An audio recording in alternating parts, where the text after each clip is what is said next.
What happen to me he thought. So first of all ये जो sentence है what happen to मी, ये एक एक्सक्लेमेशन क्वेश्चन मार्क के साथ है। डैट मीन्स ये एक क्वेश्चन है और इन्वर्टेड कॉमाज में है, डबल इन्वर्टेड कॉमाज में, विच मीन्स कि ये एक एग्जैक्ट डायलॉग है। ये खुद से ही कुछ ना कुछ क्वेश्चन पूछ रहा है। तो ग्रेगोर सामसा खुद से पूछ रहा है, एग्जैक्टली बोल के नहीं पूछ रहा है, ही थॉट लिखा है आगे। सो वो मन में सोच रहा है व्हाट्स हैपन टू मी, मुझे क्या हो गया। इट वॉज नो ड्रीम, ये सपना तो नहीं था। His room, A proper room for a human being, only somewhat too small, lay quietly between the four well-known walls। अब जो उसका कमरा था ग्रेगोर सैम्सा का, a proper room for a human being, और एक इंसान के लिए एक प्रॉपर रूम था, वहाँ इंसान ही रहता था पहले। लाइक ग्रेगोर सैम्सा अभी एनिमल में कन्वर्ट होने से पहले एक इंसान ही था। But only somewhat too small, कमरा इंसानों के लिए तो था बट कमरा काफ़ी छोटा था साइज़ में। ले quietly between the four well known walls, simple meaning है कि ले क्वाइटली मीन्स वो कमरा एग्जिस्ट करता था या पड़ा था उन चार दीवारों के बीच। ठीक है, वेल नोन वॉल्स मीन्स जो वो चार दीवारें थी उनको वो अच्छी तरह से जानता था Gregor Samsa. Above the table on which an unpacked collection of sample cloth goods was spread out, Samsa was a traveling salesman, hung the picture which he had cut out of an illustrated magazine a little while ago and set in a pretty gilt frame। अब यहाँ बोल रहे हैं above the table, ठीक है, उसके room की थोड़ी सी जानकारी हमको दे रहे हैं।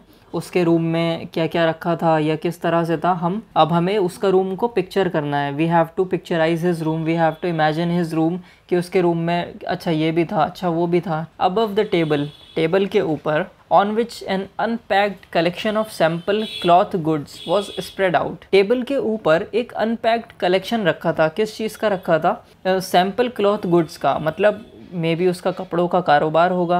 तो सैम्पल क्लॉथ गुड्स रखे थे, मतलब जो कपड़े के सैम्पल्स होते हैं वो रखे थे। वॉज स्प्रेड आउट, ठीक है, रखे भी थे और फैले हुए थे। ठीक है, ऐसा नहीं है कि ऑर्गेनाइज्ड वे में स्टैक हुए हुए थे, but they were spread out. Samsa was a travelling salesman, और again like Samsa was a travelling salesman, यहाँ पर एक एक्स्ट्रा इन्फॉर्मेशन है। अगर ये नहीं भी होता, like if you remove this thing जितना हाईलाइटेड है, तो इसके अलावा भी सेंटेंस पूरी तरह से सेंस बनाता।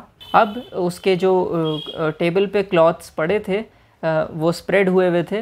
अब इन्होंने बता भी दिया सैम्सा वॉज अ ट्रैवलिंग सेल्समैन, और सैम्सा एक सेल्समैन था जो ट्रैवल कर करके अपने कपड़े बेचता था। लाइक जो उसके क्लॉथ के सैम्पल्स होते थे वो उनको सेल करता था ट्रैवल कर करके। ठीक है, उसकी कोई एक परमानेंट शॉप नहीं थी, बट दूसरों के घर घर जाके, maybe door to door जाके या रिटेलर्स के पास जाके वो बेचता हो। Hung the picture which he had cut out of an illustrated magazine a little while ago and set in a pretty gilt frame, और एक पिक्चर भी टंगी हुई थी। हैंग की पास्ट फॉर्म है hung, and hung the picture which he had cut out of an illustrated magazine. Illustrated magazine एक ऐसी मैगजीन होती है जिसमें पिक्चर्स ज़्यादा होती हैं। ठीक है, ऐसा नहीं है कि उसमें टेक्स्ट या फिर आर्टिकल्स राइटिंग बिल्कुल भी नहीं होती, बट इलस्ट्रेशन का मतलब होता है कि किसी भी चीज़ की पिक्चर बना के उसको समझाना। ठीक है, तो इलस्ट्रेटेड मैगजीन मीन्स जिसमें पिक्चर्स अच्छी खासी क्वांटिटी में मौजूद होती है। सो उसकी मे बी शौक हो उसका या आदत हो उसकी कि इलस्ट्रेटेड मैगजीन्स में से वो पिक्चर को कट आउट करके एक फ्रेमिंग करके लगाता हो। तो वहाँ पर एक पिक्चर टंगी हुई थी जो उसने किसी इलस्ट्रेटेड मैगजीन से कट आउट की थी। अ लिटिल वाइल अगो, अ लिटिल वाइल अगो मीन्स कुछ टाइम पहले ही उसने कट आउट की होगी। And set in a pretty gilt frame, और उसको एक अच्छे, pretty means good, pretty girls के लिए भी इस्तेमाल होता है in their good looks, but pretty यहाँ पर लाइक फ्रेम नाइसली मेड था, इसीलिए यहाँ पर प्रेटी वर्ड यूज़ किया है। तो ये एक गिल्ट फ्रेम होता है जो आप अपनी स्क्रीन पर देख रहे हैं। This is a gilt frame, और simple it does not necessarily mean कि लाइक गोल्ड का ही बना हो, बट इस पे गोल्ड प्लेटिंग भी हो सकती है, किसी भी मेटल का हो सकता है। ये एक स्टाइल को बोलते हैं गिल्ट फ्रेम। तो वहाँ पर उसकी जो वॉल थी उस पर एक गिल्ट फ्रेम टंगा हुआ था, जिसके अंदर क्या था, उसने एक मैगजीन से जो इलस्ट्रेशन कटआउट किया था, जो एक पिक्चर कटआउट की थी, वो लगी हुई थी उस फ्रेम में। It was a picture of a woman with a fur hat and a fur bow. First of all बो क्या होता है? बो एक स्कार्फ होता है, ठीक है। ये फर का भी बना हो सकता है और किसी और मटेरियल का भी हो सकता है, जो जनरली वुमेन अपनी नेक पर डालती है। You can see in the picture. और फर हैट सबको पता ही है, एक ऐसा हैट जो like worn on the head, जो फर का बना हो। जो पिक्चर उसने इलस्ट्रेशन जो काटा था मैगजीन से, वो एक वुमेन का था। It was a picture of a women with a fur hat and a fur bow. जो वुमेन फर हैट पहने हुई थी और उसके नेक में एक फर बो पड़ा हुआ था। She sat erect there. यहाँ इरेक्ट का मीन्स है कि उसकी बैक स्ट्रेट थी, means woman was sitting upright, बिल्कुल स्ट्रेट बैक करके बैठी हुई थी। Lifting up in the direction of the viewer a solid fur muff into which her entire forearm had disappeared. Writer बोल रहे हैं कि उसने व्यूअर की डायरेक्शन में, मीन्स जो फोटो को देख रहा है उसकी डायरेक्शन में एक सॉलिड फर मफ उठाया।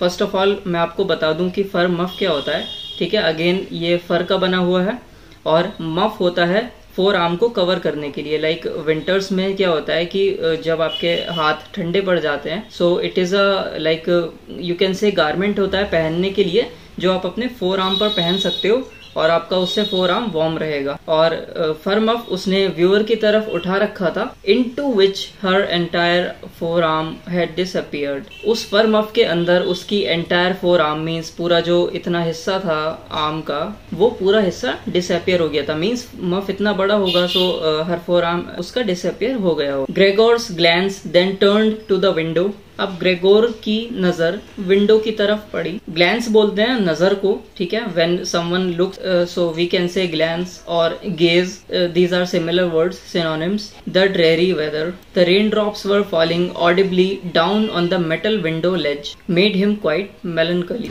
ओके, सो ये जो यहाँ पर आप ये डैश देख रहे हैं, इसको बोलते हैं em dash, because it is quite longer.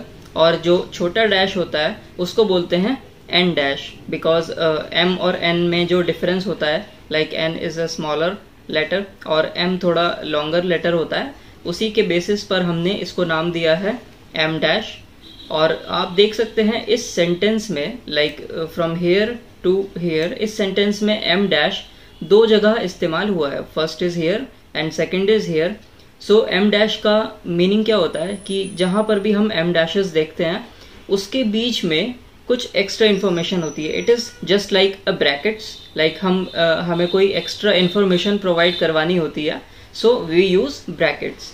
But if you don't want to use brackets and आपको उसको सेंटेंस को कंटिन्यूटी में ही रखना है and still you want to give extra information, then you can use this em dash. अब यहाँ पर इफ आई से कि इतनी जो इन्फॉर्मेशन है फ्रॉम हेयर टू हेयर, ठीक है। अब एक्स्ट्रा इन्फॉर्मेशन क्या है, let me read out to you.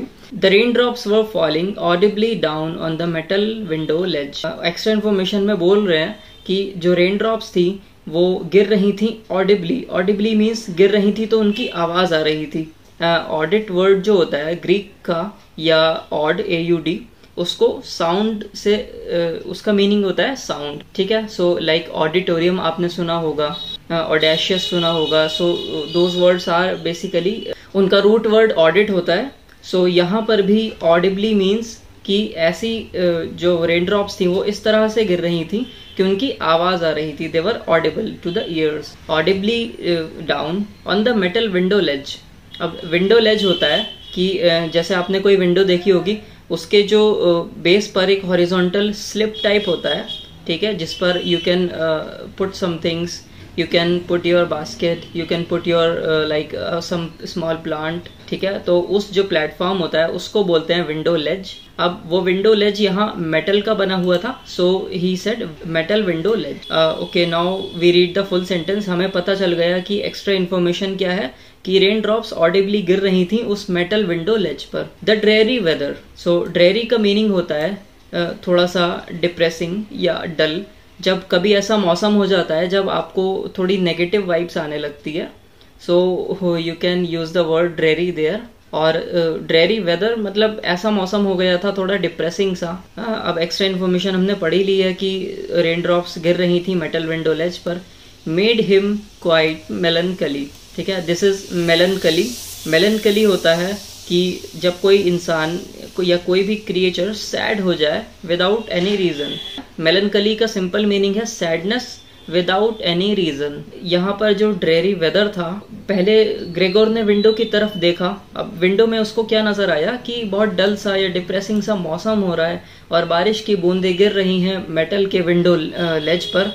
और उसके बाद उस सारे सीन को, उस सारे मौसम को देखकर वो क्वाइट मेलनकली हो गया, बिकॉज लाइक उस मौसम ने तो कुछ ऐसा किया नहीं था कि वो सैड हो जाए, but he was sad without any reason. मौसम डिप्रेसिंग हो मे बी,